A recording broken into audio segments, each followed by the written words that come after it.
In the quiet corners of forgotten temples, in the jungles where mist clings to stone like old regret, there are stories that were never meant to be told aloud, not because they are untrue, but because they are too true.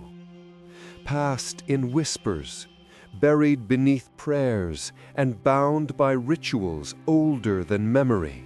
This is Whispers of Asia, where haunted beliefs breathe just beneath the surface of daily life, and where silence is not absence, but presence waiting to be heard. Tonight, we bring you the tale of a monastery that keeps no time, a relic made not from wood, but from flesh, and a drum that should never be struck. It is the story of guilt twisted into ritual, of injustice buried under sacred earth, and of a spirit that weeps not for revenge, but for someone to finally listen. If you've ever heard a sound in the dark that no one else could hear, perhaps you were already too close to a place like this. This is the drum that weeps. The rain hadn't touched the northern hills in 5 days, but the ground remained wet. Not from the sky, but from the low, creeping mist that blanketed the landscape like breath from something sleeping just beneath the surface. Serene adjusted his satchel as the pickup truck rumbled down the winding dirt road. He stared out at the jungle crawling up the mountain slopes, at the tall teak trees wrapped in orange monk cloth, and the rust-colored clay that seeped into everything: shoes, tires, bones. He wasn't new to fieldwork. As an archivist for the National Office of Religious Antiquities, he had seen his share of ruined shrines and abandoned stupas. But something about this assignment felt heavier. Maybe it was the way his superior had hesitated before handing him the envelope, or the way the driver, an old man with a woven charm hanging from his mirror, refused to look him in the eye the entire ride. The truck stopped at the edge of a stone stairway disappearing into fog. "We've arrived," the driver said without turning his head. Serene opened the door and stepped out.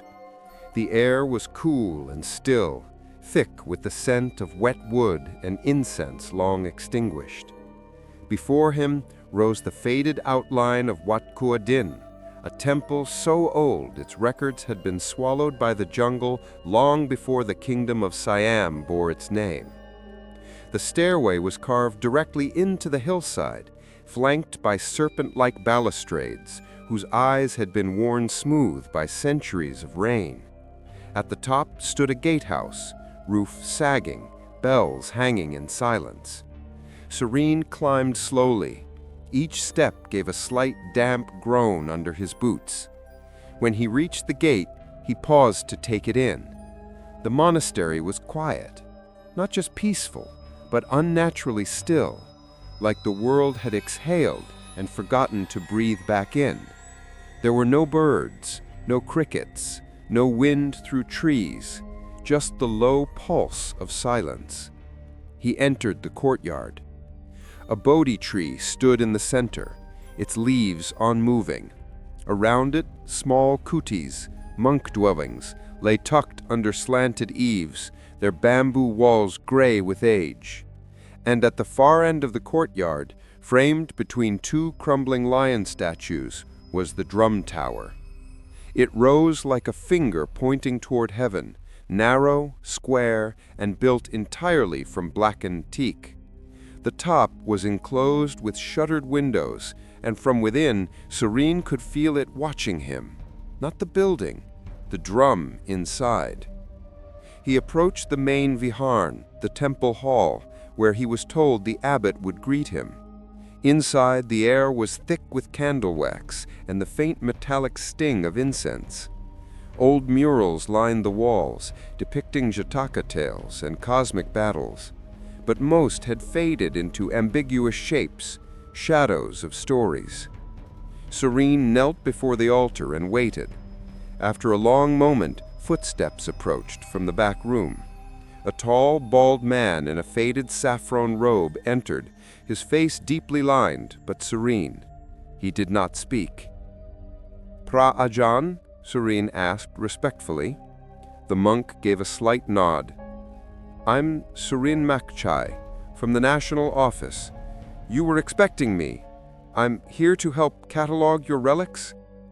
The monk studied him for a long time. Then silently, he gestured toward a wooden bench and left through another door. Serene sat, unsure if he was meant to follow or wait. He heard movement behind the walls, whispers, the shuffling of robes. Then silence again. When the monk returned, he carried a small brass key tied with red thread.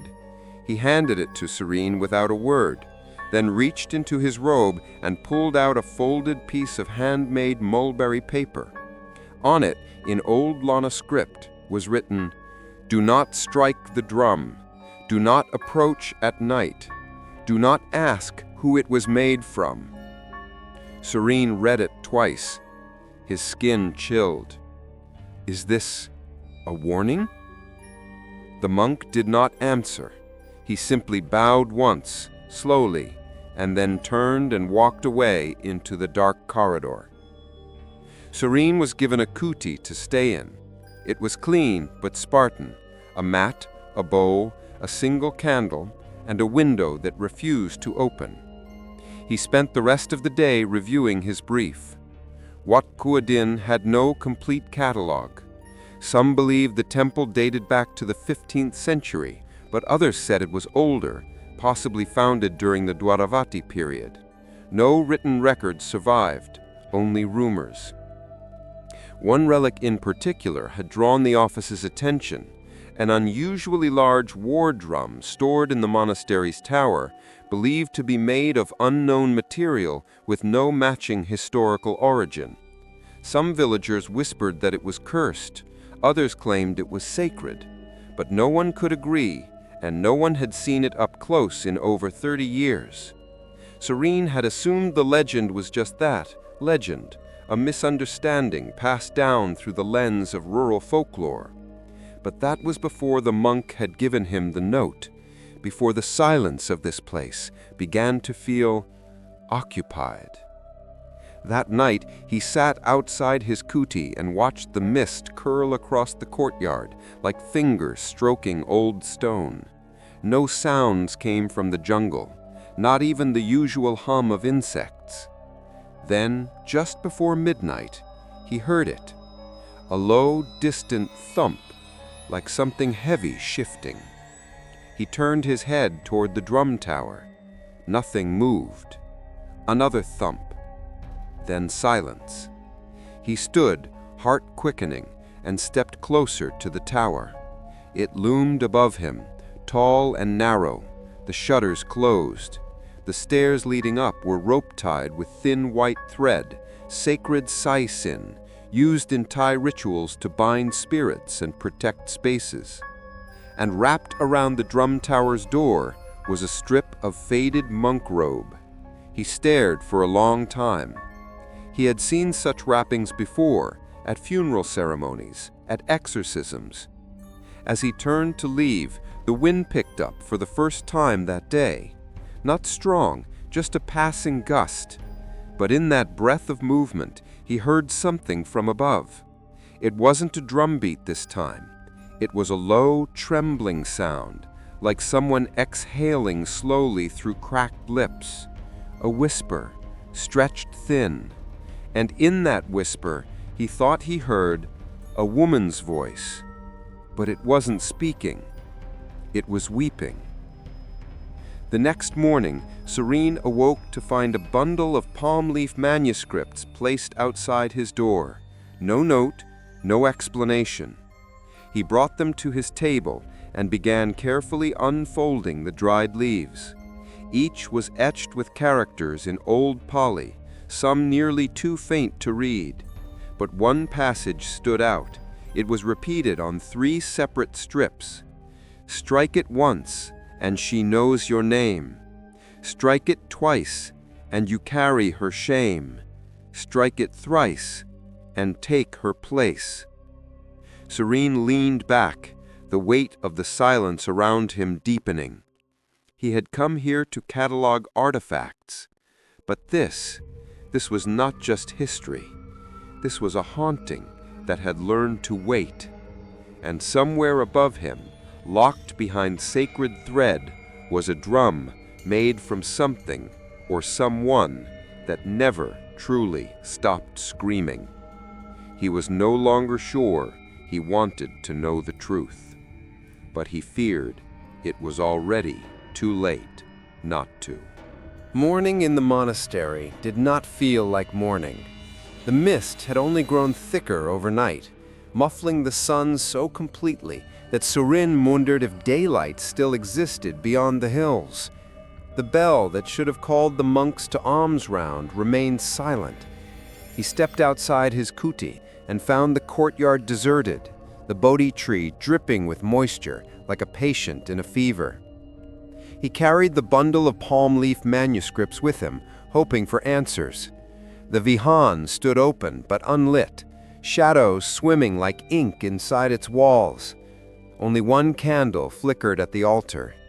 And there, sitting cross-legged, as still as the statues behind him, was the same monk who had given Surin the note the night before.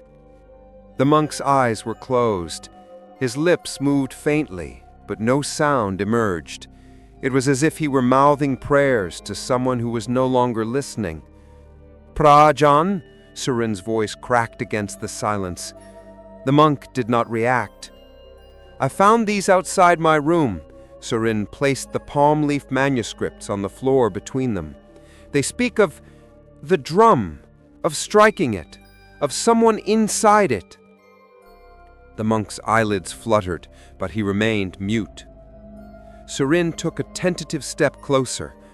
"I am here to document relics, but I cannot do that if no one will tell me what it really is. I need to understand." Still nothing. Then the monk raised one hand, slow, deliberate, and extended a finger toward the drum tower visible through the open doorway. His expression did not change, but a tremor moved through his shoulders, so slight Surin almost missed it. "You want me to see it?" Surin asked. The monk dropped his hand and bowed his head. Surin hesitated. "I thought it was forbidden." The monk's lips moved again, one silent word. It looked like careful.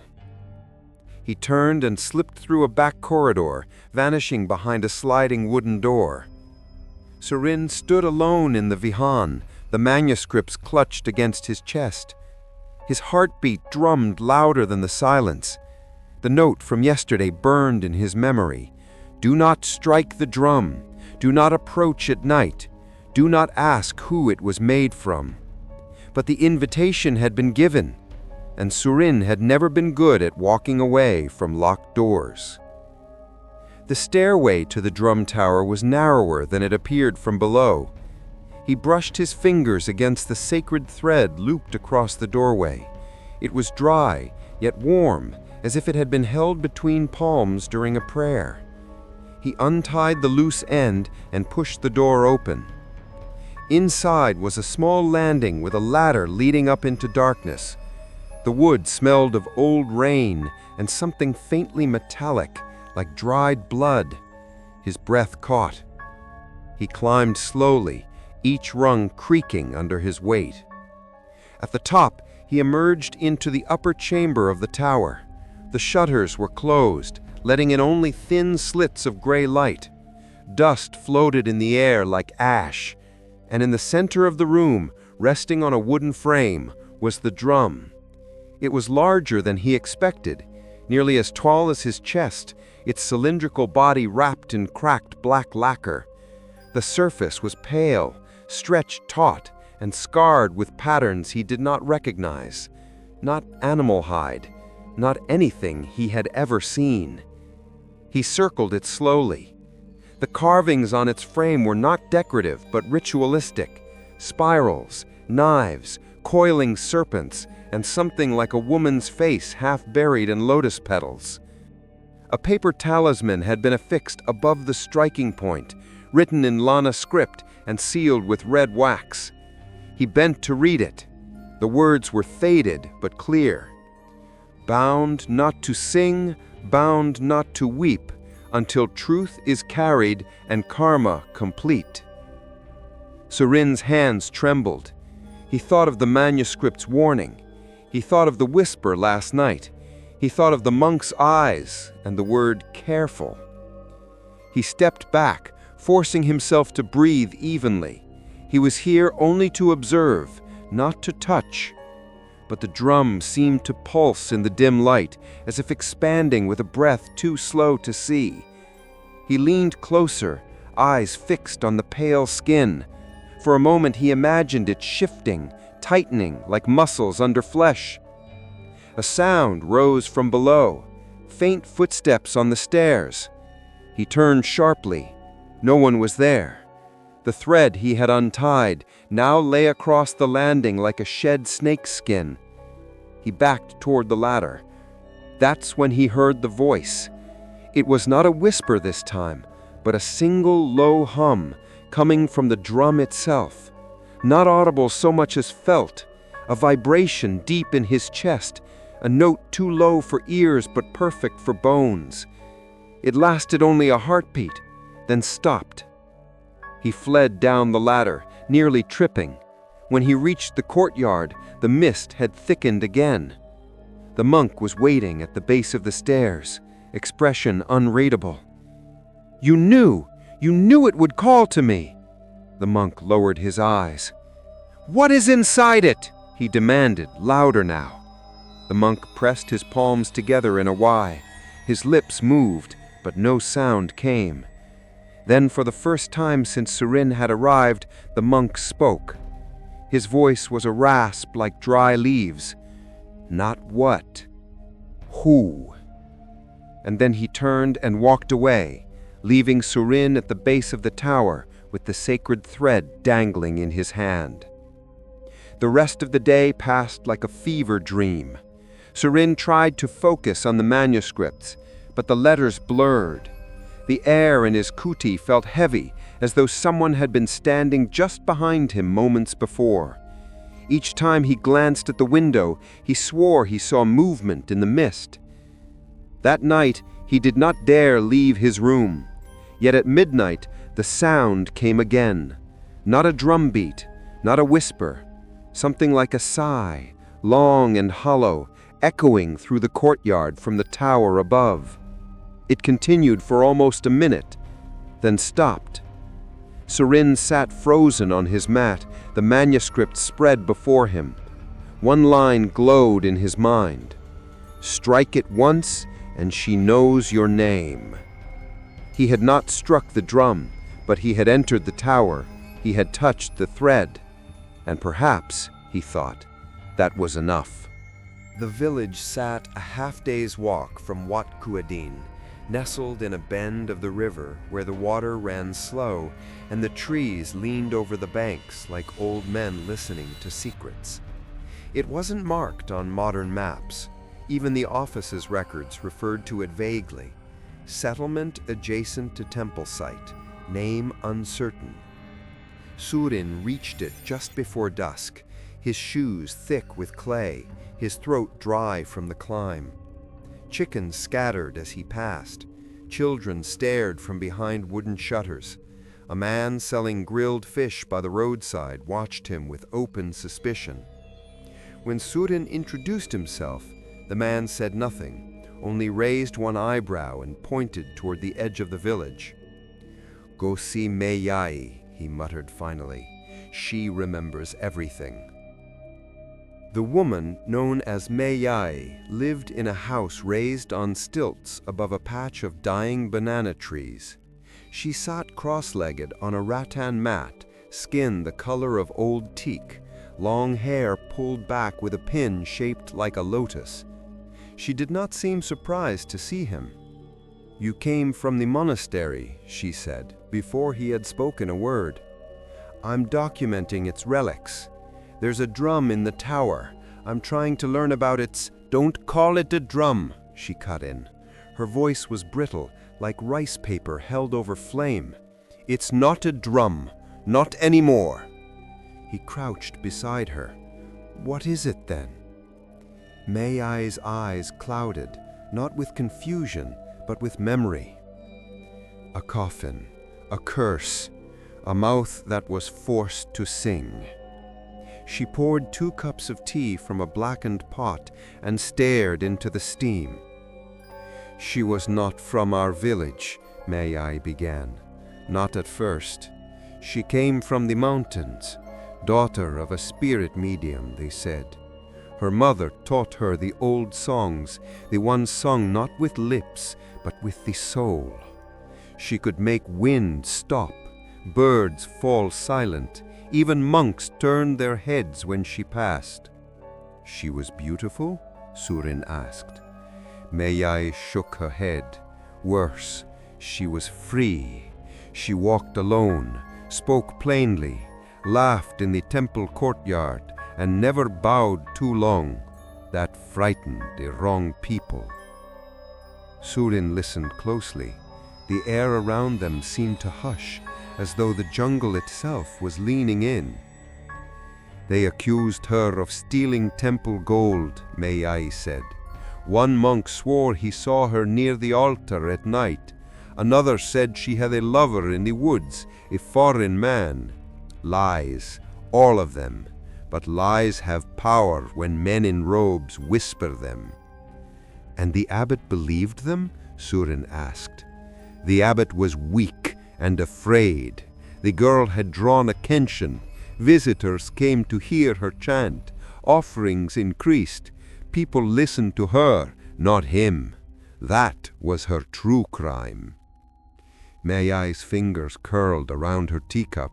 "So they declared her impure, a corrupting force, said her voice summoned demons. What happened?" "They said she had to be silenced." Surin swallowed hard. "They bound her hands and feet, cut her tongue so she could not chant, then flayed her, piece by piece, while monks beat prayer drums to drown her screams. But she did not scream. Even with her mouth sewn shut, she sang, not with voice, but with the wind. The floorboards, the leaves, the earth itself wept with her." Surin stared, horrified. "And when it was done," Mei-Ai whispered, "they stretched her skin over the largest drum in the monastery, a war drum, one used only during siege.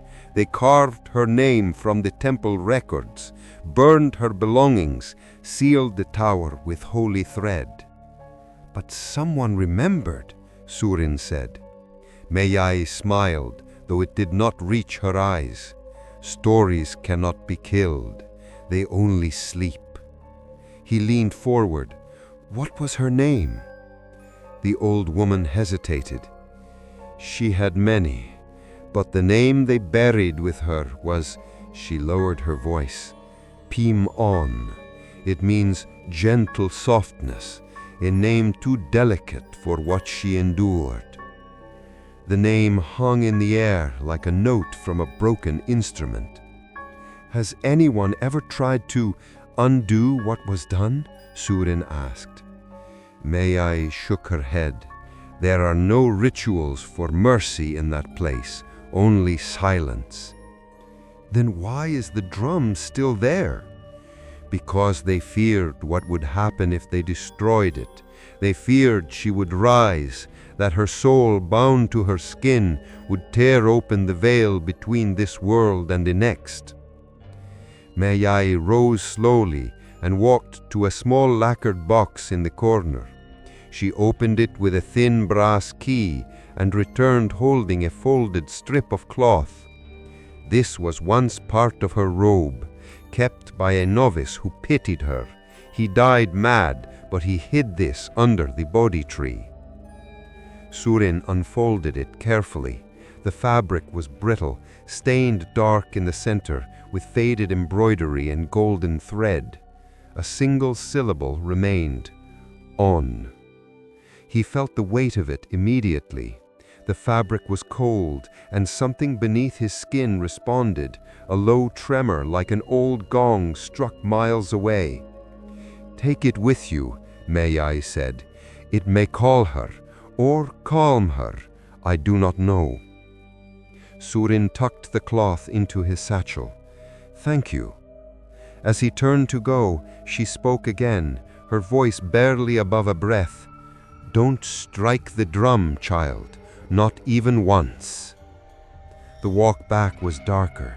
The trees whispered in tones he could not understand. Every bend in the path felt like it led to something watching, waiting. That night the tower breathed louder. The sound came not as a thump, but a moan, long and low like the bow of a ship moving through water. Surin clutched the fabric in his hand as he sat on his mat, staring into the dark. He did not sleep. In the early hours, he rose and walked to the viharan. The monk was already there, sweeping slowly with a straw broom. "Pim on," Surin said aloud. The monk froze. That was her name, wasn't it? The monk nodded once, eyes still lowered. She wasn't a demon. She was condemned. Silence. "I want to help her." The monk looked up then, and something shifted in his face. Not resistance, not approval, something more ancient. The look of someone who has seen too many truths go ignored.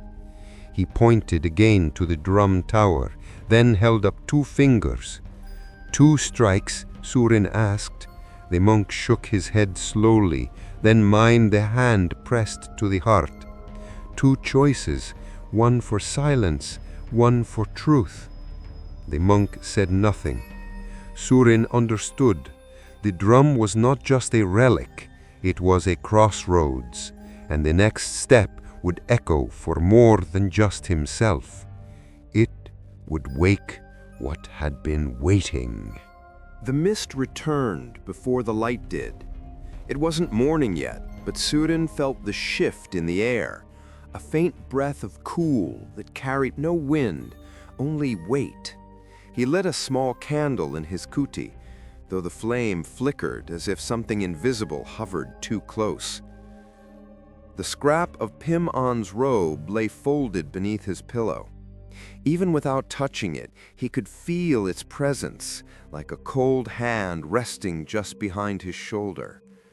He had not dreamed that night, or more accurately, he suspected the dream had not allowed itself to be remembered.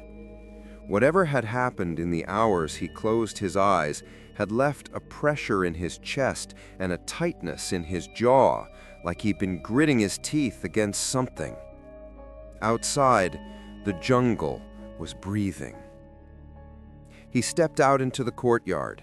The trees were still, the leaves unmoving, but the mist had grown thicker, curling along the edges of the stone path, seeping from between the wooden planks of the temple floorboards, rising like smoke from the ground itself. There was no sound, no birds, no insects, not even the distant rustle of branches. And from the tower, silence. It was the kind of silence that felt too exact, not a lack of noise, but a deliberate removal of it.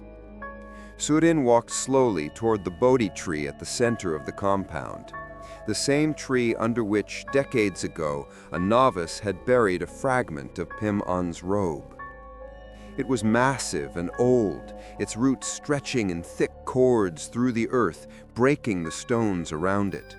Strings of white sai sin thread still wrapped the trunk, fluttering gently without breeze. He stood before it, unsure what he was seeking. "Why did they fear you?" he murmured. The mist thickened slightly in reply. Suddenly, a low chime sounded from the left, the wind bell outside the kitchen hall.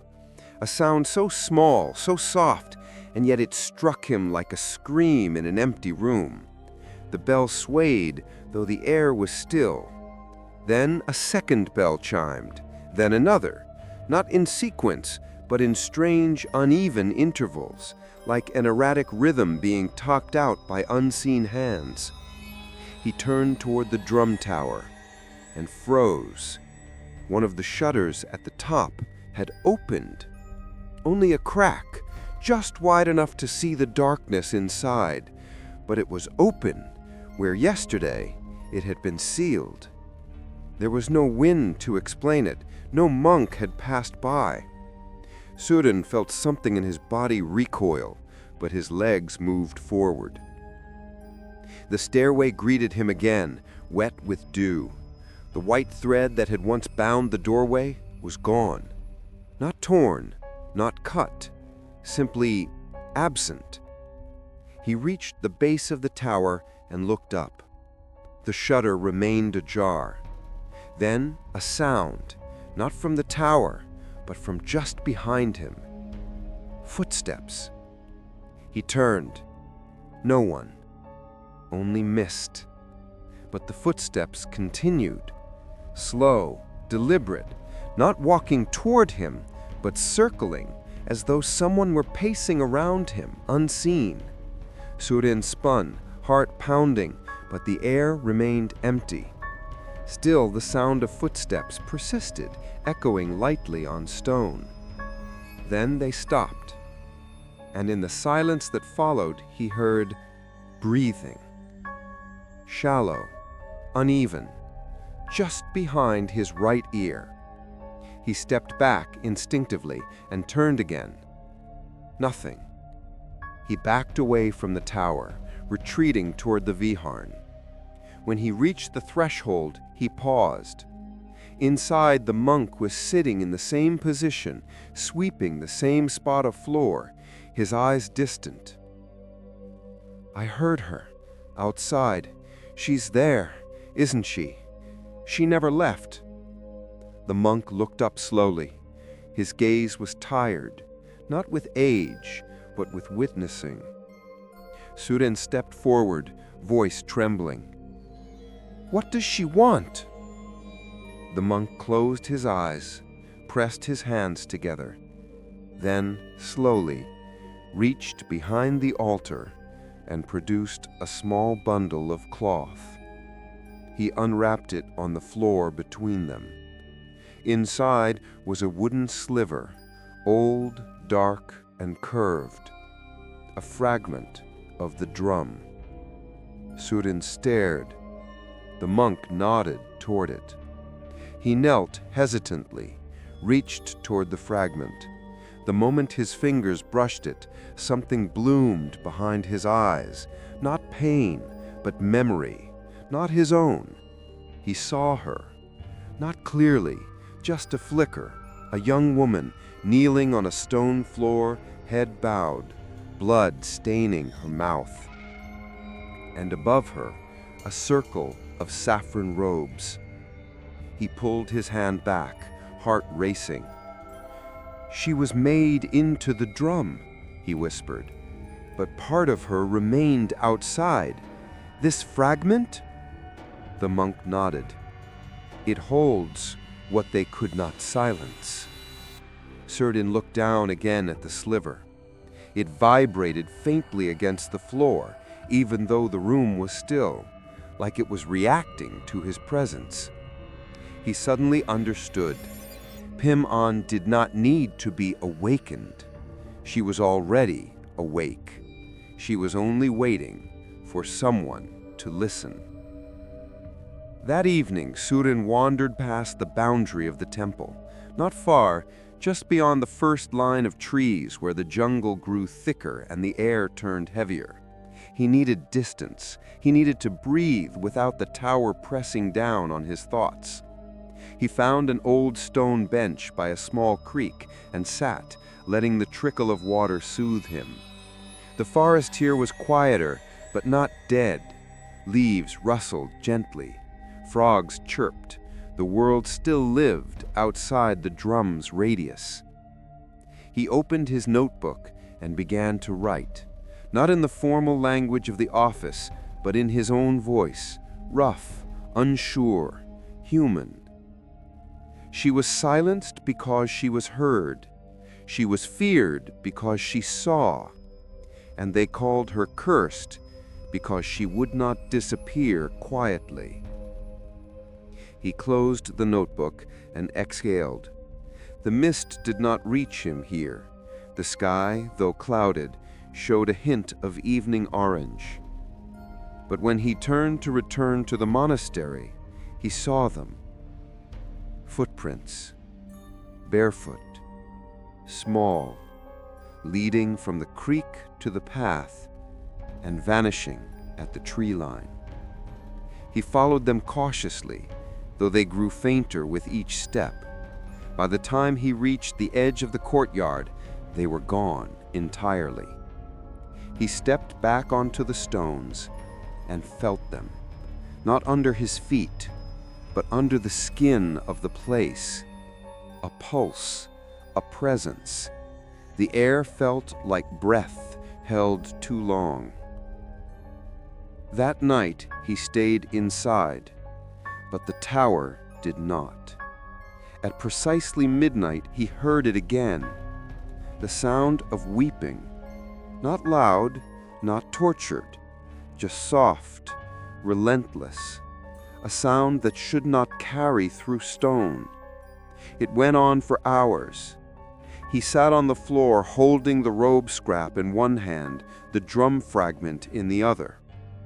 And when the crying finally stopped, he felt her, for the first time, fully, not as a ghost, not as a curse, but as a voice that had been forced into silence and was beginning to remember how to scream. The rain never came. Each morning the sky promised it, thick clouds sagging low, the scent of dampness rising from the trees, but no drops fell. The earth stayed moist with mist alone, as though the temple existed beneath a false sky, one that teased water but delivered only weight.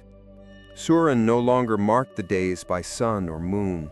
He tracked time by silence, by when the weeping began, by when the tower sighed, by when the chanting reversed itself in the dark. He no longer dreamed, or if he did, the dreams refused to follow him back. The monks moved less, ate less. Even the abbot seemed thinner, his robe clinging loosely to sharp shoulders, his eyes receding into shadow. They spoke only in gestures now. Even greetings had vanished. There was only ritual, only the hum of ancient habit. The manuscript pages continued to appear outside Surin's cutie every morning. No one delivered them, they simply arrived. Palm leaf strips smeared with old ink, each one repeating the same phrases in different forms. Do not beat her voice against the world. One strike is enough for her to find you. Sound is a rope she will use to climb out.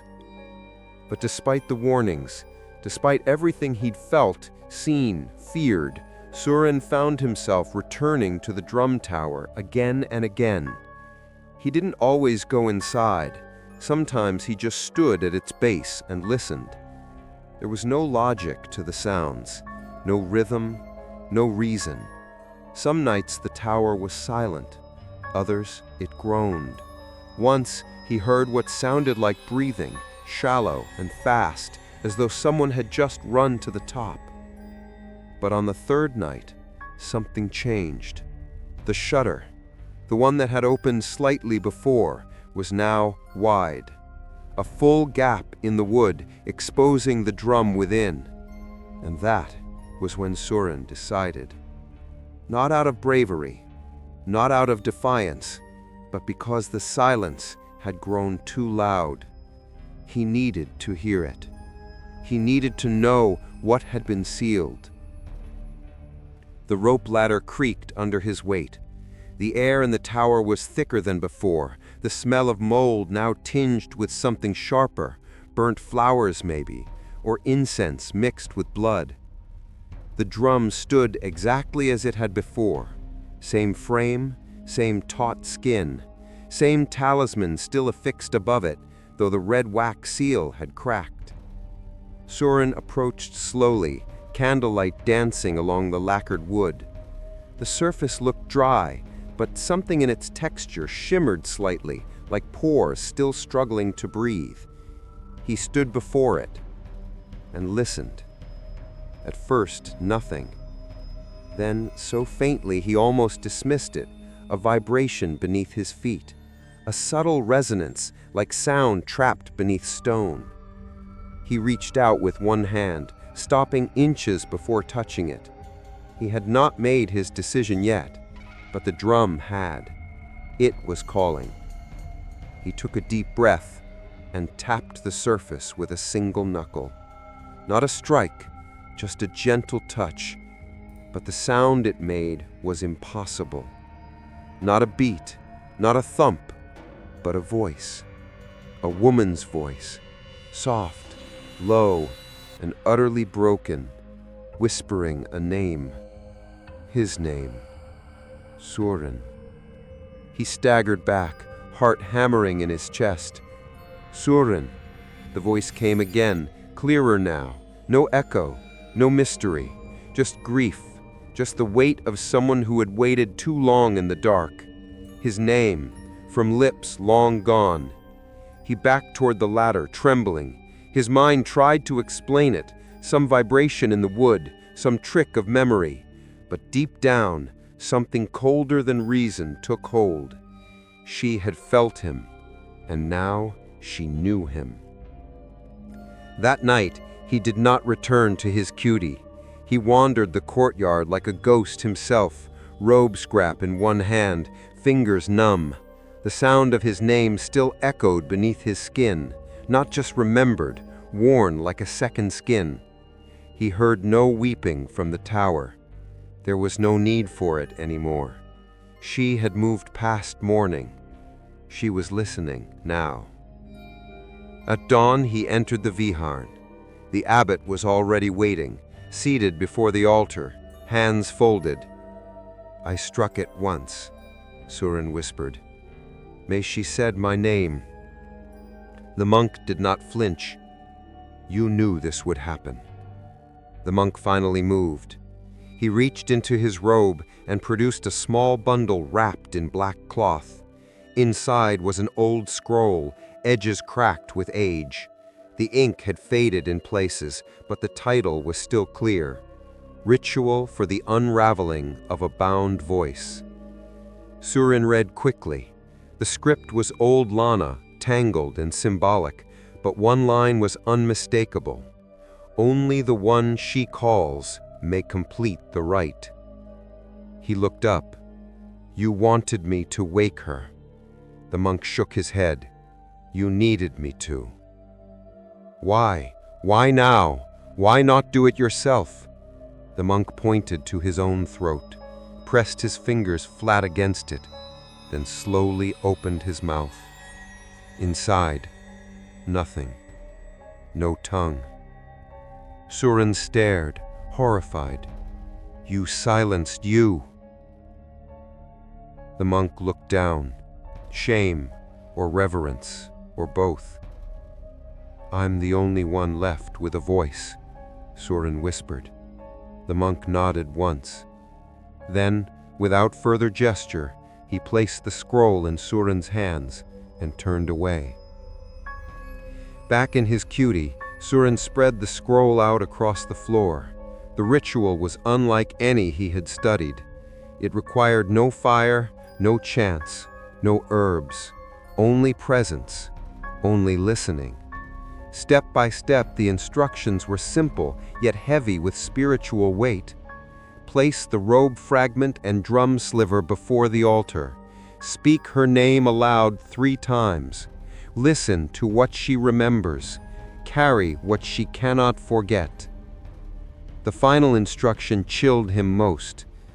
When the voice returns, you will become the bridge. But bridges can collapse under the weight of silence, broken too late. He slept that day, not by choice but by collapse. His body gave in. The fatigue of haunting dreams, of unspeakable voices, of ritual and memory, it all caught him at once. And in sleep, he dreamed. But not of her. He dreamed of the monks. He saw them, younger, thinner, afraid, circling a girl bound in white cloth, their hands shaking as they struck the drum to drown out her song. But her eyes did not look away. Even as the first cut was made, even as the skin was lifted, her eyes stayed open, watching, waiting, not for mercy, but for remembrance. When he woke, night had returned. The candle beside him had burned low, and from the tower, silence. Not absence, anticipation. She was waiting. Certain stood. He did not take his notebook. He did not bring tools. Only the fragment, the robe, and the name, the one she whispered into his bones. He climbed the tower once more, not as an archivist, but as a witness. The tower was colder that night. Serene felt it before he reached the top. Each rung of the ladder drew him deeper into stillness, into breathless air that clung to his skin like wet cloth. His fingers trembled around the scroll, not from fear, not exactly. It was something else now. Reverence, maybe, or inevitability. The shutter at the top remained open, as though the drum had been waiting, watching, all day. He stepped into the chamber. The candlelight flickered, as if uncertain whether it belonged there. The drum stood unchanged, but the atmosphere around it had shifted, less like a relic now, more like a presence. The skin shimmered faintly, and the talisman affixed above it had blackened around the edges, curling in on itself as if burned from the inside. Serene unrolled the scroll and laid it gently on the wooden floor. He placed the sliver of the drum beside it and the folded scrap of Pim On's robe just below. Then he knelt and spoke. Her name.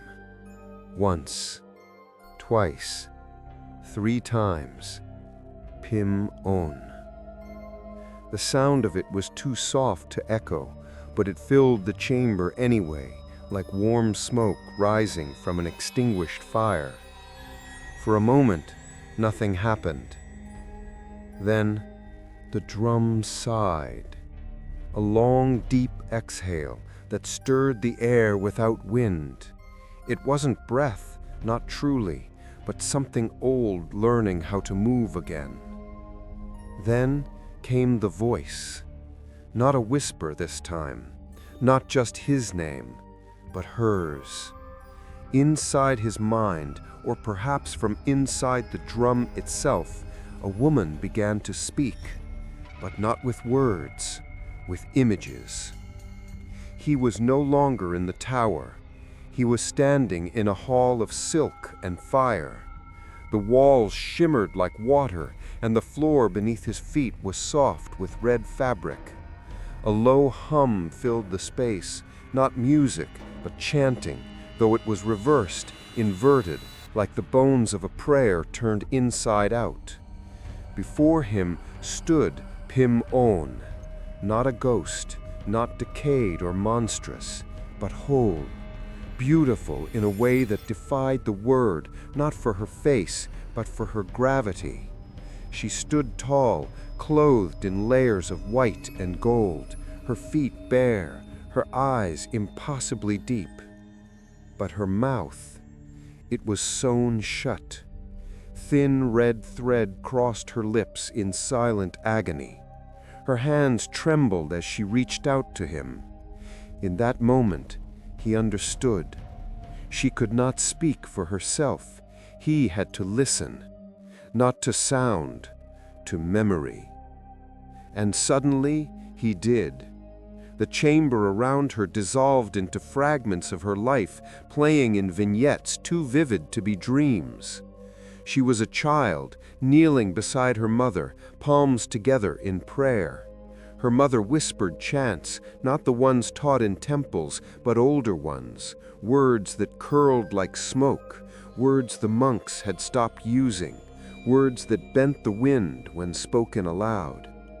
She was 16, alone in the forest, her voice carrying like birdsong through the trees. A young monk watched her from behind a tree, not with lust, with awe. She bowed to him without fear. She was 17, standing in the temple courtyard. Villagers surrounded her, some bowing, others whispering behind hands. The abbot stood at the altar, frowning. He had not invited her to chant, but she had, and the people listened. Then came the fear, the whispers of impurity, the accusations of spirits in her blood, of demons in her voice.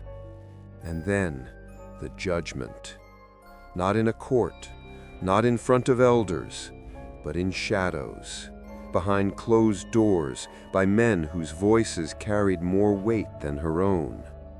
Serene watched as they bound her hands with ceremonial rope, watched as they tore her robe in the Viharan before the Buddha's gaze, watched as her mouth was sewn shut with red thread, the same thread used to seal cursed objects. She was not executed by strangers. She was erased by her own temple, her own sangha, her own silence. In the vision, Serene reached out, touched her cheek.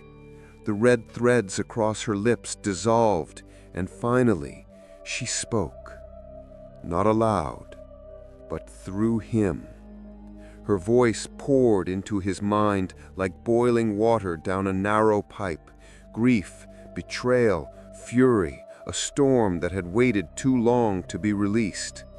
And beneath it all, a question. Will you carry what they refused to see? He gasped and stumbled back into the real world. His heart pounded, his hands shook.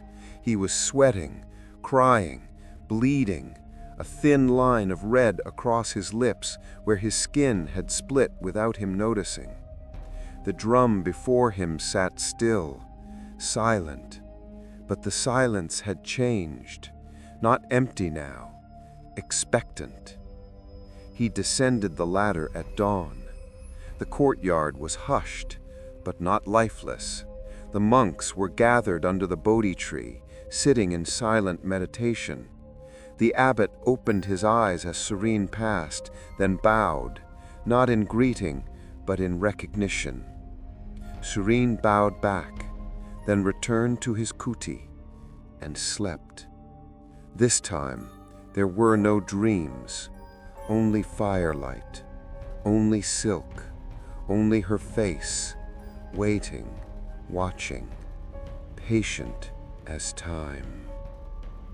He awoke at nightfall to a presence standing in the doorway, not Pim On, a monk, but not the abbot, the youngest among them, a novice barely 18, his face pale, his eyes wide. He said nothing, just raised one hand and pointed toward the tower. Serene stood. He no longer felt the fear, only the weight of knowing. He followed the boy in silence. As they approached, the shutters of the tower all slowly creaked open at once, not by wind, not by hand, by permission. The tower was ready. She was ready, and she had chosen him to finish what they had begun. The chanting began before dawn, but it wasn't right. Surin woke to it, the low, rhythmic hum of the monks rising in prayer. At first, it was familiar, comforting even, a sound he had heard every morning since arriving. But as he sat up, rubbing sleep from his eyes, something felt off. The rhythm was reversed. Not the tone, not the melody, the direction. It was as if the chant was being pulled backward, not recited, but unwound, like a rope uncoiling itself in the dark. Words meant to bless now seemed to claw at the air, dragging old dust into the lungs of the temple. Surin stood, pulse rising. He stepped outside into the courtyard, where the mist clung low to the stones. The air was still. The sky remained slate gray, but the sound of chanting flowed from the viharn like a current of unease. He moved closer. Inside, the monks were seated in rows as usual, their eyes closed, bodies still, but their lips moved too quickly, their breaths too shallow. The abbot sat at the front, trembling slightly, his voice the loudest, the most broken. And as Surin entered, one of the monks collapsed sideways, just fell.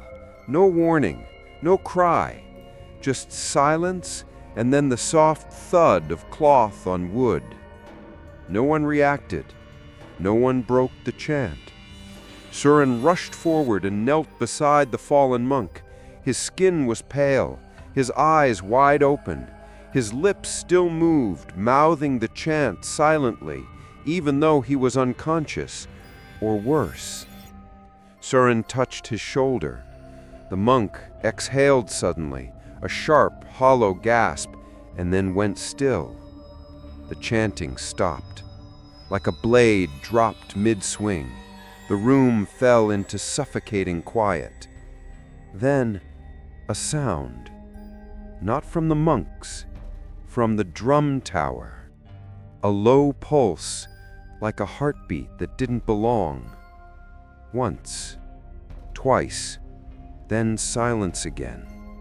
The monks slowly turned their heads toward the tower. No one spoke. Even the abbot's face had lost all expression, like someone watching a prophecy unfold line by line. Surin stood, backing away from the altar. He had heard stories of chants being used to bind spirits, but never unravel them. Whatever the monks had been reciting this morning, it had not been a prayer. It had been a key. Later that day, the abbot summoned Surin without words, just a knock on the kuti wall and a silent gesture to follow. They returned to the viharn.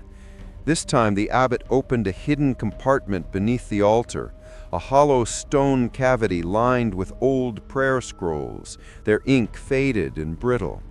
He retrieved one, unrolled it carefully, and showed it to Surin.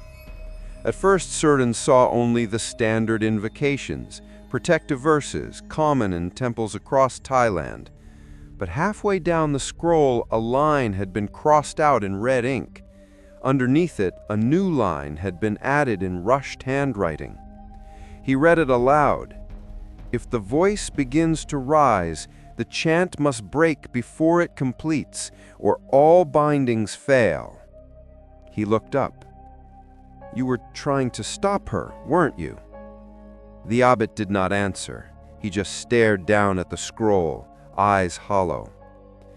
Then why are you giving me this? Surin asked. The abbot finally spoke, his voice thin, dry. Because she's not angry. Surin frowned. What? She's not angry, she's awake. He closed the scroll. And we've never heard what she wants, only what we feared. That night, Surin stayed near the tower. He sat on the courtyard stones, robe scrapped beside him, the broken drum fragment in his palm. He watched the shutters above sway gently, even though there was no wind. Midnight passed in silence. Then, at 1:17 a.m. precisely, the sound returned. Not the weeping, not the voice, but the chant.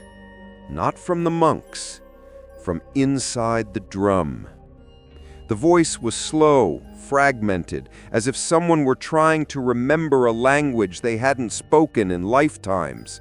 It rose and fell in strange intervals, never forming complete phrases. Yet Surin understood it, not the words, but the emotion beneath them. Loneliness. Endless, stretching loneliness. The sound of someone remembering how to speak after being forced to forget. He stood slowly. The air around him buzzed softly, like the hum of insects before a storm, but there were no insects here. No birds, no dogs barking in the distance. Only the chant, broken, beautiful, rebuilding itself piece by piece. He stepped toward the tower and saw something new. A monk, the young novice who had stood in his doorway, was standing at the base of the steps, eyes wide, arms limp at his sides. Surin called out softly. The boy didn't move, only whispered, "She's singing." Surin reached him, placing a hand on his shoulder. The boy looked up, and tears rolled silently down his cheeks. "I can hear her," he whispered. Then he collapsed. Surin caught him before he hit the ground. His body was cold, not dead, but hollow, like something had passed through him. He carried the boy to the viharn. The abbot met him at the door, saying nothing, only bowing his head and gesturing for Surin to lay the boy beside the altar. As he did, he noticed something new.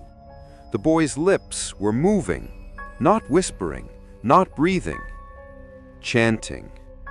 The same reversed rhythm from earlier, but this time it sounded right. The abbot nodded. She's teaching them, through dreams, through breath. Surin sat back, shaken. Why? The abbot looked at him with tired eyes. Because when the living would not carry her voice, the dead began to listen. At dawn, Surin returned to his kuti. He did not sleep. He sat in silence, candle burning low, heart echoing with the strange rhythm he could no longer forget. The chant played in his mind over and over, building toward something he could not name, not destruction, not salvation, something else, reckoning. And he knew the next time the drum sounded, it would not be a whisper, it would be a summoning. The air grew thicker with each passing hour. Surin could feel it pressing in around him, not hot, not cold, just heavy, as if the atmosphere itself had deepened like water filling a room. The sky above the temple no longer shifted with the sun. It remained pale and gray no matter the hour, as though time had stopped caring about this place. And maybe it had. He stood beneath the Bodhi tree, watching the monks move slowly across the courtyard. They no longer spoke, they no longer chanted aloud, but they moved in harmony, sweeping, cleaning, walking, like threads pulled by the same invisible hand. The novice who had collapsed the night before now sat motionless at the base of the drum tower, his eyes closed, his lips slightly parted. A faint hum escaped him, not a breath, not a prayer, but something older, something remembered. Surin turned toward the viharn. Inside, the abbot was waiting, not kneeling, not meditating, digging. At the far wall of the temple, a section of wooden paneling had been removed, exposing soil beneath the floor. The abbot knelt at the edge, hands buried in dirt, pulling something from the earth. A box, small, lacquered black, bound with thin gold thread. He looked up as Surin entered and motioned for him to come closer. The box was placed gently between them. The abbot untied the thread and opened it. Inside was a folded parchment, yellowed and brittle. Surin carefully lifted it, unfolding layer by layer until he revealed what lay beneath. A map, drawn in thick, careful lines, not of the monastery, but of something beneath it.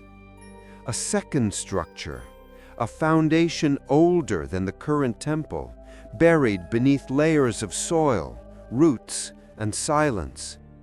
The abbot pointed to a circular chamber drawn at the center.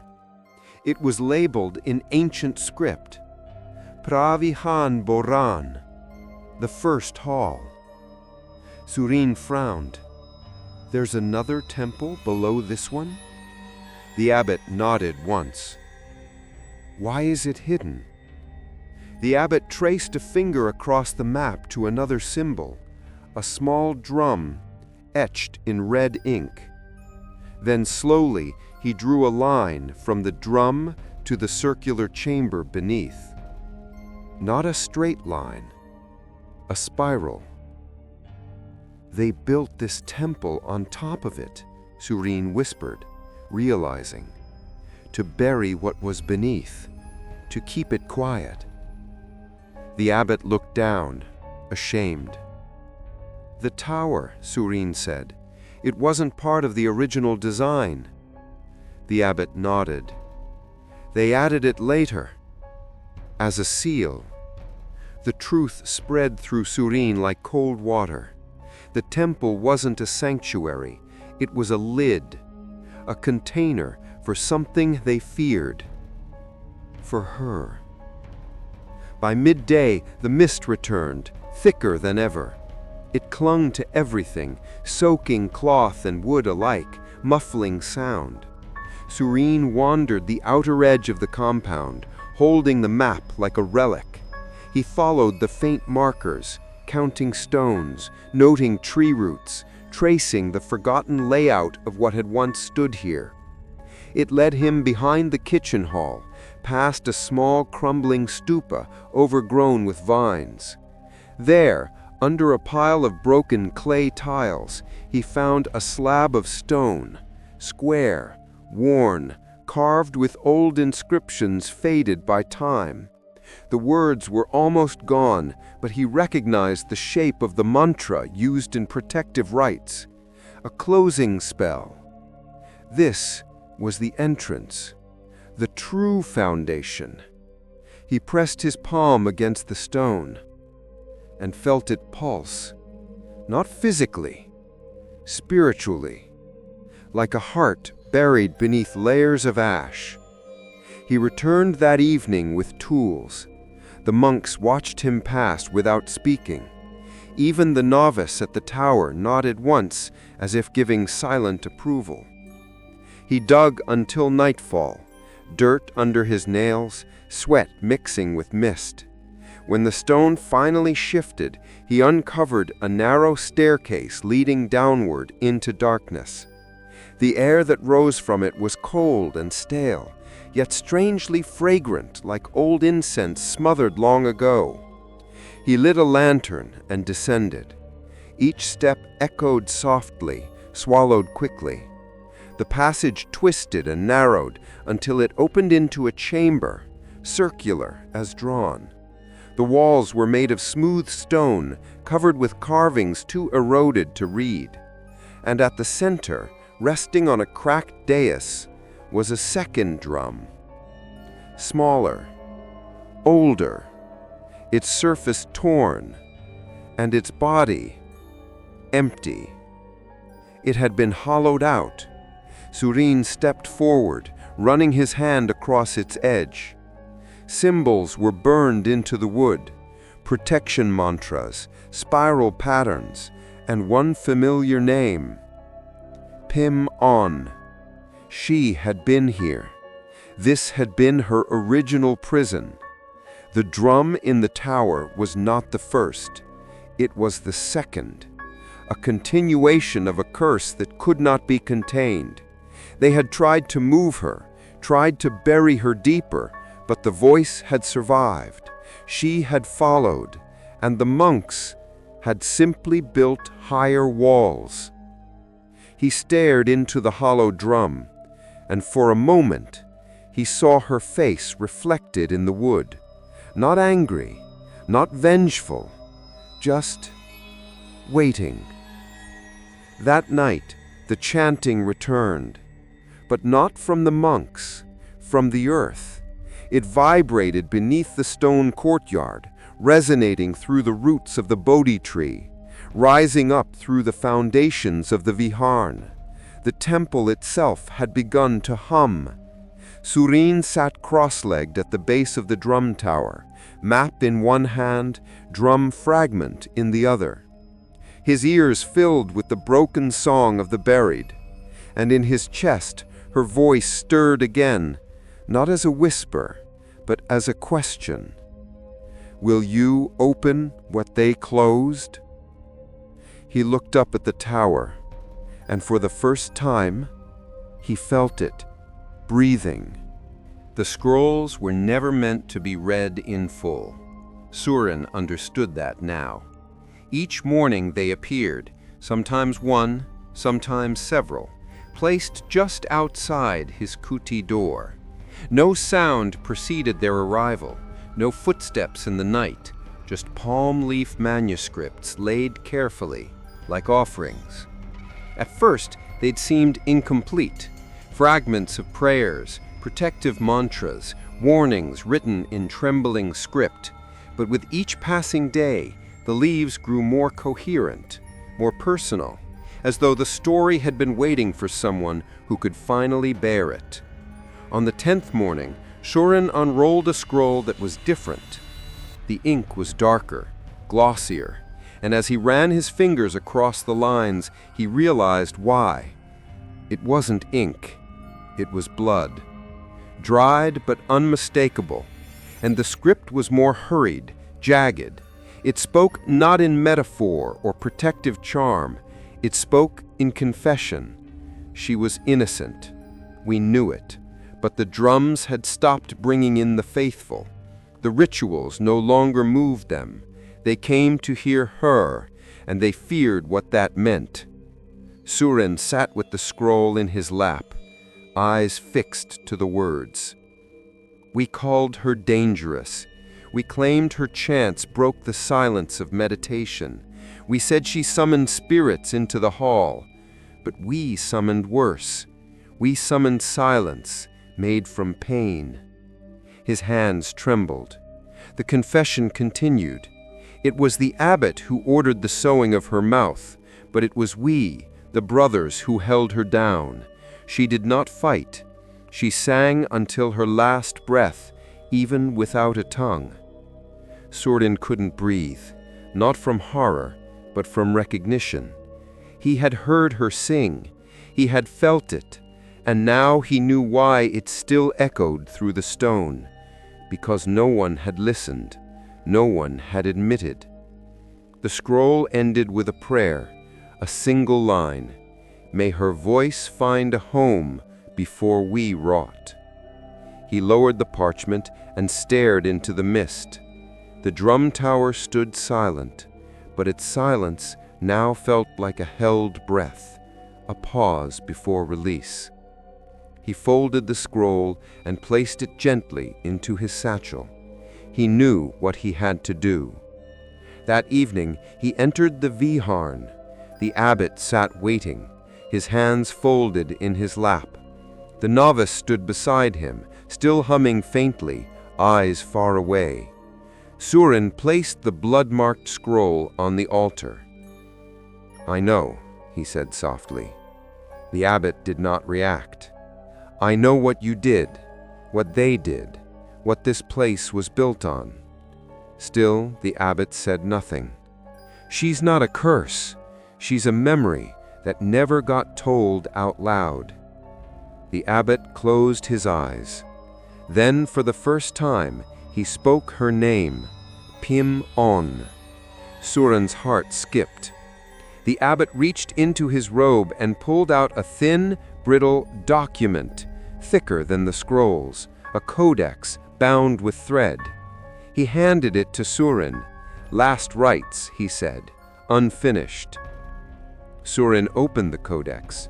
Inside were pages of transcribed chants, the same ones from the morning rituals, but near the back, a section had been left blank. No text, just a smeared fingerprint. The final page, and beneath it, the words, "The voice may not pass on until its name is spoken in full." He looked up. "You stopped the ritual before it could complete." The abbot nodded. "Why?" "Because we feared it would make her stronger," he whispered, "but silence made her stronger anyway." Surin closed the codex. "She doesn't want vengeance," he said. "She wants witness." The abbot lowered his head. "Then give it to her." That night, Surin climbed the tower one last time. The shutters were wide open now. The mist had risen to the height of the chamber, curling through the slats like smoke. The air was colder but charged, as though the air itself had learned to breathe differently. He laid out the ritual items, the blood scroll, the codex, the fragment of the first drum, the robe scrap now frayed with use, and at the center, the drum. He did not strike it. Instead, he sat before it, cross-legged, eyes closed, and began to speak. Not a chant, not a prayer, but her story, in his own words. "I never knew her, but I saw her. I saw a woman who chanted beneath the Bodhi tree. I saw monks who feared her strength. I saw her body broken, not for what she had done, but for what she reminded them of. I saw her sing, even as they tried to silence her. I heard her voice before I heard her name. And finally, with the mist thick around him, with the temple groaning faintly below, he said it out loud for all to hear. Pim On. The drum shuddered, not visibly, but inwardly. A tension, a resonance, a long-held breath, finally exhaling. And from inside it, a sound emerged. Not a scream, not a wail, a note, a single, pure tone, so beautiful it made his chest ache, so full of sorrow it bent his spine. So long denied, it rang for nearly a full minute before fading into silence. Not unnatural silence, earned silence. Rest. When Surin descended from the tower, dawn was breaking. For the first time since his arrival, the clouds had parted. A shaft of pale gold light touched the courtyard stones, and for the first time, the mist was gone. The temple did not exhale with relief. It held its breath. Even after the light returned, even after the weeping stopped, there was no joy, only a deeper kind of silence, not the silence of suppression, but of reckoning. As if the monastery itself was listening now, listening to what came next. Surin awoke to the sound of the wind bell outside his kuti, not the strange, arrhythmic tolling of earlier nights, but a steady chime caught in a breeze that smelled of fresh earth and cold stone. He opened his door and paused. Something was missing. The novice. Every morning since the ritual began, the boy had sat beneath the tower, humming fragments of the chant only he seemed to remember. But now the base of the tower was empty, no footprints in the mist, no warmth left behind. Surin turned toward the viharn. He found the abbot kneeling before the altar, eyes closed, mouth moving in silent prayer. "Where is he?" he asked gently. The abbot didn't open his eyes, but he answered, "The bell." Surin's heart clenched. He walked through the temple slowly, moving past the Bodhi tree, through the crumbling archway, toward the east wing where the old bell stood. It was a relic, a great cast metal prayer bell suspended between two leaning teak columns, used only on feast days or funerals. Its frame was rusted, its surface lined with faint etchings that faded halfway through their stories. And beneath it, something swung gently. A body. The boy. The novice. Hanging from the wooden crossbeam by his own prayer sash. Surin rushed forward, heart hammering, breath shallow. He caught the boy's legs and lifted slightly, but it was too late. His eyes were open, his lips were parted, and a single line of blood ran from each ear. Surin stepped back. Tears burned behind his eyes, but he didn't cry. Instead, he looked up at the bell. It was cracked, not from rust, not from time, from within. A fine line split the body straight down the center, like a scream frozen in metal. On the inside rim, barely visible, something had been etched, not by hammer, but by fingernail. A word repeated 3 times. Pim on, pim on, pim on. Surin staggered backward. He didn't know how the boy had died, but he knew why. She had chosen him. He had heard her. And whatever she had shown him in dreams, he could not carry. The bell had rung for him, a final rite. And now, it was Surin who remained. The last witness, the last voice. The funeral was held in silence. No chants, no monks, just the abbot and Surin beneath the Bodhi tree, the boy's body wrapped in linen and placed on a wooden bier. The fire was slow to take, as if the wood itself resisted the ritual. But eventually the flames rose, and with them a new sound emerged, not from the pyre, not from the wind, but from the drum tower. 3 soft beats, not loud, not violent, just final. The abbot turned to Surin. He said only one thing. 3 times. Surin nodded, his throat tight. She's finished calling. The abbot looked back at the tower. No, she's finished asking. That night, Surin dreamed again. But this time, it wasn't a vision of the past. It was of the tower, hollow and glowing from within. He stood before it, palms open, robe torn. Pim On stood behind him, her face serene, lips no longer bound. She touched his shoulder and whispered, "Truth must be buried in mouths, not in stone." Then she stepped inside the drum and vanished. He awoke gasping, drenched in sweat. The candle beside his bed had gone out, and written in ash along the edge of the windowsill were the same words etched in the bell. Pim on, pim on, pim on. But they weren't a warning. They were a release, a return, a name spoken not in fear, but in reverence. And Surin understood now. Names did not haunt. Only forgetting them did.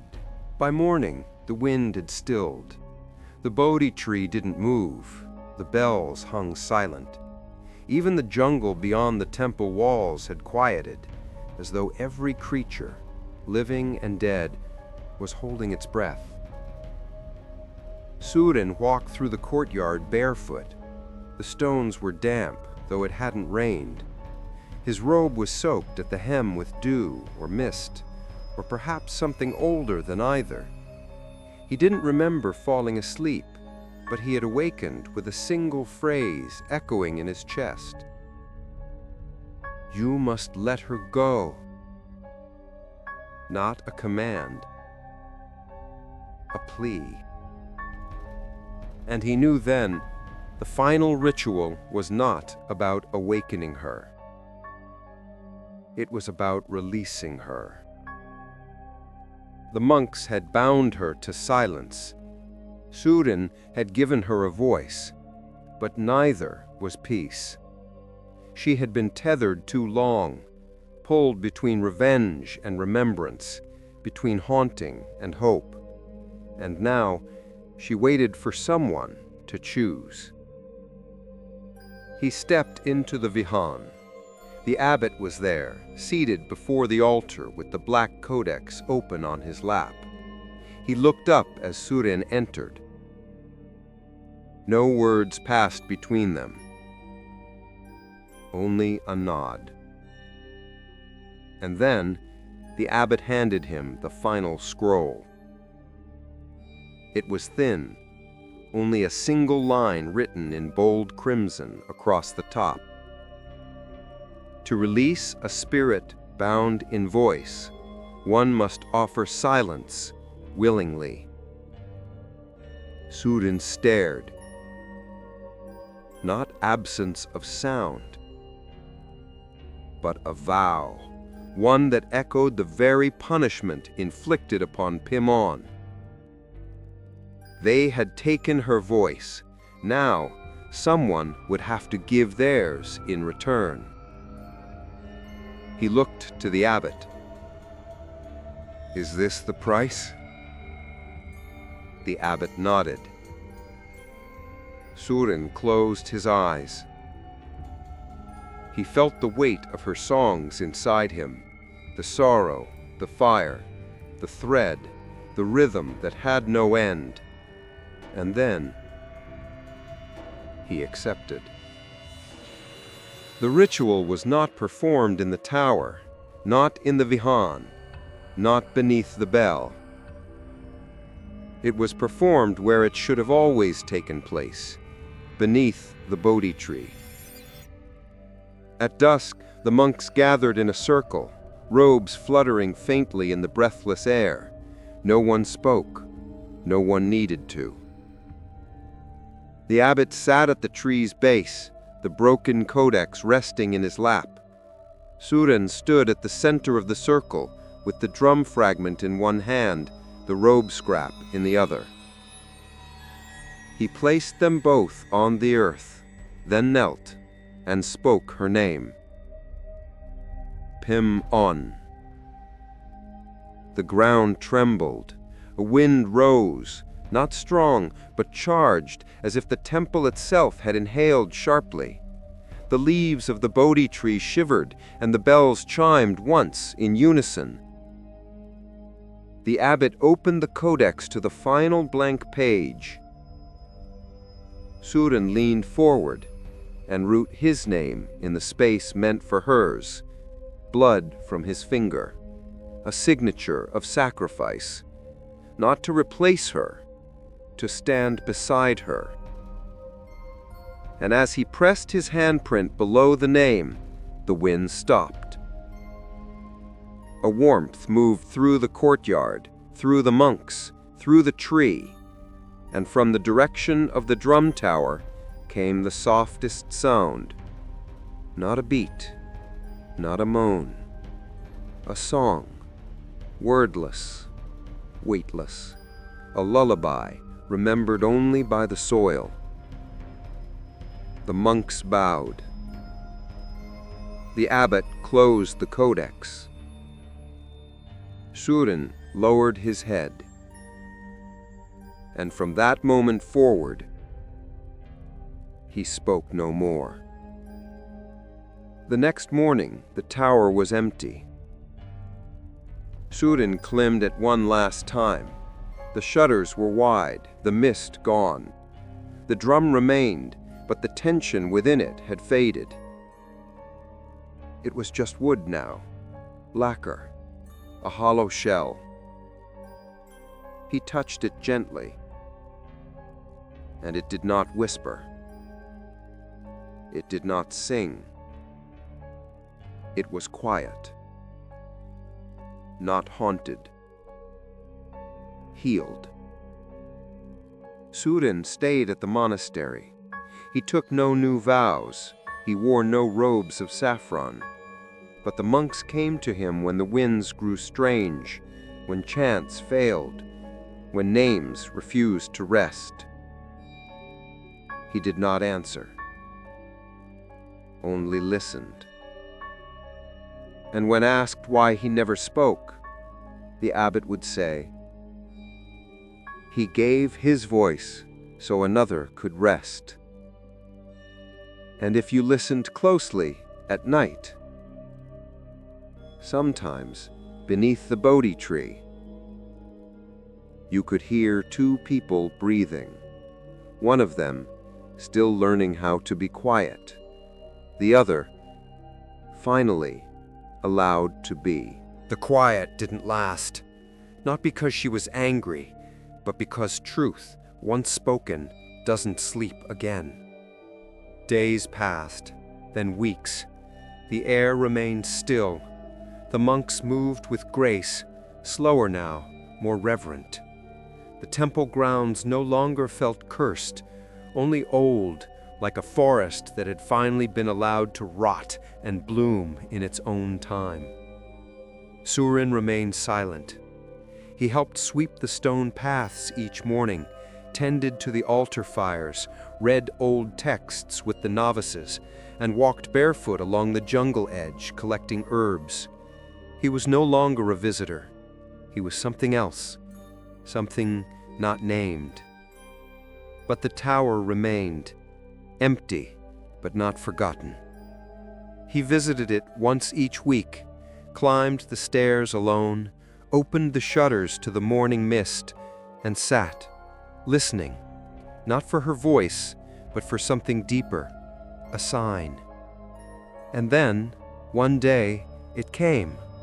The drum beat, soft, steady, singular, at first. Then again, a second beat.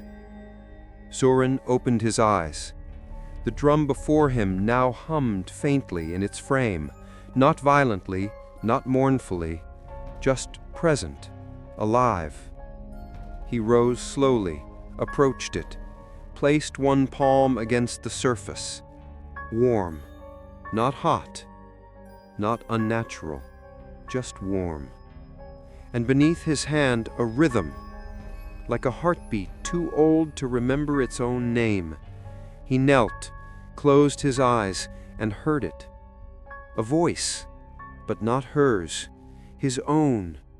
Within the silence he had given, something new had formed, not memory, not possession, connection. The drum was no longer hers, it had become theirs. And through it he heard what she had waited centuries to speak. It is not enough to be released, we must be remembered. That night a storm rolled in from the jungle. Not rain, just wind. Thick gusts that stirred the trees and sent the bells singing in chaotic harmony. The monks gathered in the viharn, eyes wide but calm. This was no ordinary wind. The abbot sat at the altar, hands folded. His voice, when he spoke, was low but steady. She is not returning. She is becoming. Surin looked up. The abbot turned to him. Are you ready? Surin stood and nodded. The ritual chamber was prepared at midnight. Not the viharn, not the tower, not beneath the Bodhi tree, but in the hidden sanctum below the temple, the buried foundation where the original drum had been stored. The room was dry now, cleansed. The codex was placed at the center, the drum fragment and robe scrap beside it. The monks surrounded the space, each holding a single candle. Surin stood alone in the middle, eyes closed, hands open. The abbot stepped forward and spoke the final invocation. From silence you came. Through silence you were broken. And to silence you return, not forgotten, not erased, but whole. Surin opened his eyes and reached out, not to strike the drum, but to embrace it. Both hands upon the surface, he exhaled and let go of her pain, of his voice, of the monastery's long, dark memory. And with that surrender, the drum beat once, then again, then silence. But it was not empty. It was rest, a rest earned, witnessed, shared. After that night, the monks began to rebuild, not the buildings themselves. Some shaved their heads again, some took new names, some left entirely, walking into the jungle with soft eyes and lighter feet. The abbot stepped down, and Surin, though never ordained, was given his place, not out of hierarchy, but because he had heard, he had answered, and most importantly, he had listened without speaking. Years passed. Visitors came and went. They asked about the tower, about the strange drum no longer used, about the man who spoke only with his eyes, and they were told a simple story of a woman who once sang too beautifully, of those who tried to silence her, and of the man who chose to sing with her, not with voice, but with presence. And when they asked what happened to the drum, they would say, "It beats only twice, once for her, once for him, then never again." There is a moment in every haunting when fear becomes grief, not because the horror fades, but because it is finally understood. For Surin, that moment arrived long after the rituals ended, long after the tower fell silent.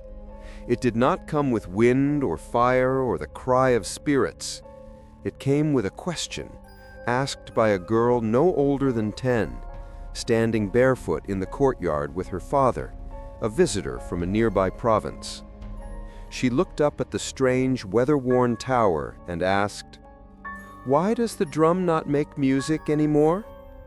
Her voice was clear, innocent, the kind that carried too far in sacred spaces. Surin, sweeping leaves beneath the Bodhi tree, paused.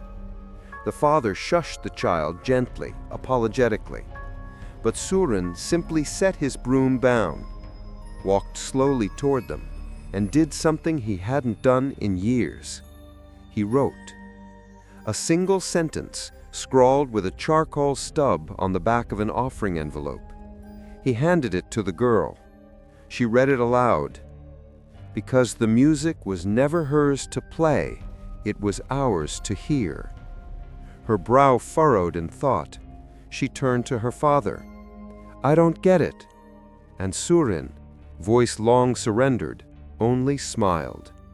Because she would, one day, when the time came, when she too stood in a place filled with old silence and needed to choose whether to close her ears or listen.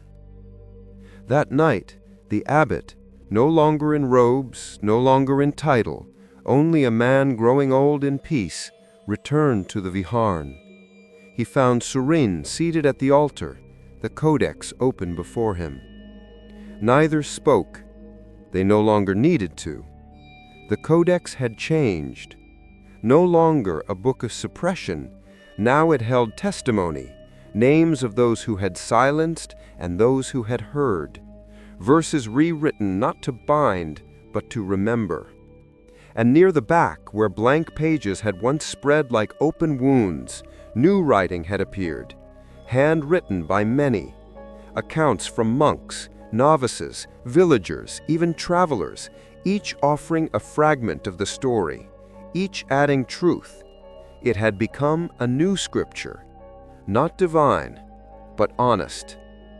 Later, Surin stood in the tower one last time, not to pray, not to summon, but to write, a final inscription carved into the wood beneath the drum. Let no one speak for the voiceless unless they are ready to carry the sound forever. He carved it slowly, carefully, with the reverence of someone building a tomb and a cradle at the same time. The drum remained untouched, its lacquer dulled by years, its skin no longer stretched to tremble. But when he stepped back, he saw something etched into the surface that hadn't been there before. Not carved, not burned, formed by time, by pressure, by spirit. A handprint, small, slender, faint. Next to it, another, his. They hadn't struck the drum together, they had held it, and that had been enough. Word began to spread in the following months of a monastery hidden in the hills where the monks chanted in silence and the trees never moved, of a broken drum that once sang in a woman's voice, of a man who never spoke but made people weep without sound. People came, not for miracles, but to listen. And Surin would sit beside them beneath the Bodhi tree, writing their questions, their fears, their doubts, then handing them back new truths. Not answers, just echoes. One visitor, a woman in her 60s, wept when she read his reply to her question about loss. He had written, "Sometimes we don't need the dead to return. We just need to know they were heard before they left." She returned the next year with a small statue, a carved image of a woman sitting cross-legged, eyes closed, mouth open mid-song. She left it at the tower door. No plaque, no label, just presence. And that became the new ritual. Offerings of memory, of story, of truth. The monks never replaced the bell that cracked. It remained suspended by its rusted beams, split straight down the middle. But when sunlight passed through the crack at the right angle, it looked like a mouth parted in mid-prayer. And the wind that moved through it no longer howled. It spoke, not in words, but in remembrance. The drum tower stood unchanged. The same old wood, the same warped shutters, the same solemn stillness that had once pressed on every stone of the monastery like the weight of 1,000 unspoken names. But now it was different, not because the building had changed, but because the silence had. It no longer felt like something hidden, it felt like something held. The villagers said the wind passed differently through the temple now, that when it moved through the trees, it did not whisper threats or curses, it whispered stories. The children no longer feared the drum. They played near it, sometimes touching the base and daring one another to knock gently, never to awaken, just to acknowledge. It was no longer an object of fear. It had become memory made physical. Surin sat beneath the Bodhi tree every morning before sunrise, a thin mat, a ceramic cup of tea, the broken codex in his lap. He never opened it anymore. He didn't need to. He had memorized every name, every line, every breath between verses. And when new monks arrived, travelers seeking peace or penance or both, he simply nodded to the tower and let them decide when they were ready to listen. Most were. Some never were. And a few wept before they reached the first stair, because they heard it too. Not a sound, not even a voice, but the echo of justice. The kind that doesn't arrive with fire or vengeance, the kind that waits until someone stays behind after everyone else leaves, looks into the silence and whispers, I'm still here. Tell me everything." On the 7th anniversary of the ritual, the abbot passed away in his sleep, peacefully, his eyes closed, a faint smile on his lips. The novices prepared the body, wrapped it with flowers, recited the prayers, and though Surin never spoke, he stood beside the altar and pressed his forehead gently to the man's chest before the fire was lit. He owed him nothing, and everything. When the ashes cooled, Surin carried a single handful into the tower. He scattered them on the floor beside the drum, then bowed, a full Y, slow, deep. And when he stood again, he saw something in the lacquered wood that stopped his breath. A third handprint, faint, translucent, smaller than his, larger than hers. The abbot's, all three now pressed into the silence together, not bound, not cursed, witnesses. Years passed. Surin aged. His hands grew slower. His knees ached in winter. But his eyes never lost their sharpness, nor his silence its weight. He taught no sermons. He offered no teachings. But people left the temple changed, because to be in the presence of someone who had given up their voice so another could rest was to remember what it meant to carry one's own voice with reverence. One evening, a young monk asked him, "What did she say to you when it ended?" Surin paused, took a long breath, then wrote 3 words on a folded leaf. She forgave them. He read it and began to cry, not because of guilt, but because the weight of release was heavier than the weight of vengeance could ever be. On the day Surin died, no one heard anything unusual. There was no thunder, no scream, no final chant from the drum. Only the soft rustle of robes as the monks gathered around him under the Bodhi tree, his body seated upright, his eyes closed, his expression calm. In his lap lay the codex, still closed, and between its pages a new scroll. No one had placed it there. It had simply appeared. Written in smooth, steady script, in black ink still slightly wet. To silence a voice is to chain the soul. To carry a voice is to free it.